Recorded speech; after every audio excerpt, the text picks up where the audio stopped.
She and my aunt were members of the American Association of University Women, and they did that. They got a chance to know each other back in the 70s. She and my aunt ended up in the same independent living environment.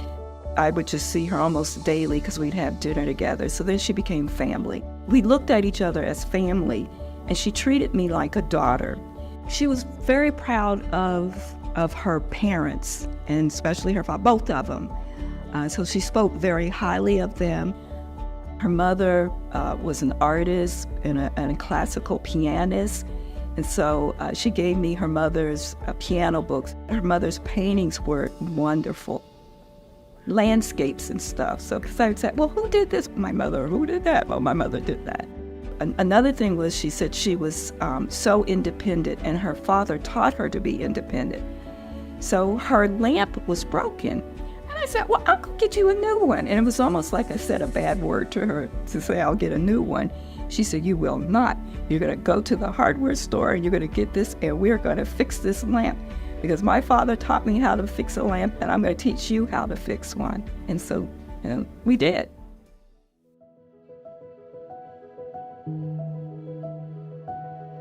By 7th grade, I decided I wanted to be an astronomer. I certainly did not receive any encouragement. I didn't think I could get tenure as a research astronomer because I looked around and I think there was one other woman in astronomy who had tenure in this country. I started in NASA in 1959. I was 6 months old. When I joined the government, I was hired as a fresh PhD, in spite of the fact that I had not only 6 years of experience, but an international reputation. My salary at the university was so low that that civil service did not recognize it as a professional experience. She really, because of the challenges she went through with her career as a woman, she wanted to make sure that women who were interested in the sciences, interested in astronomy and whatnot, would be able to go through it and not have the barriers that she had to face. So it was very important for her to set up special scholarships or fellowships for women who wanted to pursue those avenues. This is one, and I really love this quote from her, and it says, I was told by many people that a woman could not be an astronomer. I'm glad I ignored them.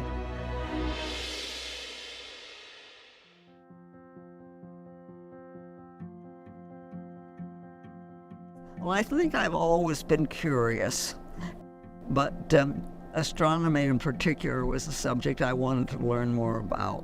Between 5th and 6th grade, I organized my friends into an astronomy club to study the constellations.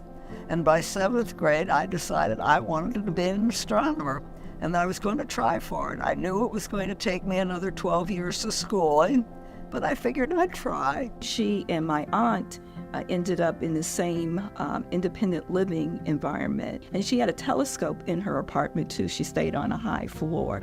So then, on a clear night, you could look, and so it was just totally fascinating. My main astronomical research area when I started out was what they call spectral classification, looking at stars, spreading the light out into a rainbow so that you could see the different colors separately. What I started out doing was looking at these spectra, looking at these rainbows, and deciding the temperature and the brightness of the stars.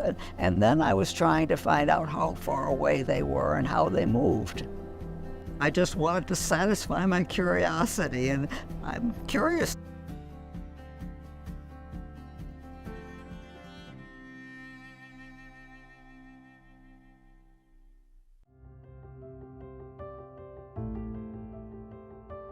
So one thing that Nancy said is she said, when NASA was formed, one of the men there asked me if I knew anyone who would like to set up a program in space astronomy. He didn't ask her, he asked her if she knew anyone. And so she applied. So she says, and I decided that the idea of influencing astronomy for 50 years was just more than I could resist. And so I took the job. The idea of Hubble was something that was among the astronomical community for generations. So what I did was to bring together a collection of astronomers from all over the country trying to represent a variety of things that we might do with the telescope, and some NASA engineers, and get them to sit down together and come up with something that the engineers thought would work and that the astronomers thought would do their job. When Nancy graduated with her PhD, there was no such thing as a NASA administrator for astrophysics. It was a job that she created, basically, when she was first hired.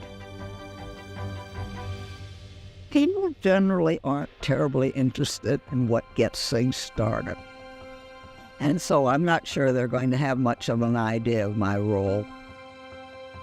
It's hard to decide how history will view my accomplishments.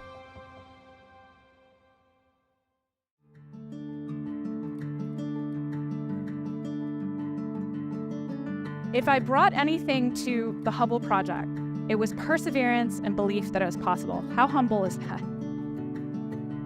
She wasn't a very showy, flashy person, or I'm Dr. Roman. That just wasn't her.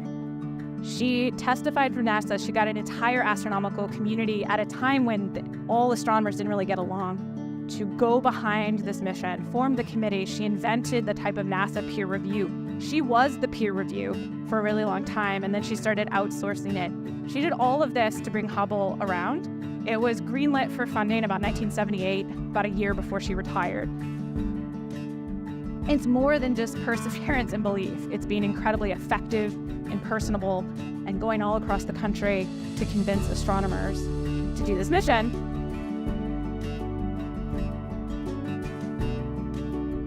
I think she would probably say, well, could they have come up with another name? Because she was just so humble.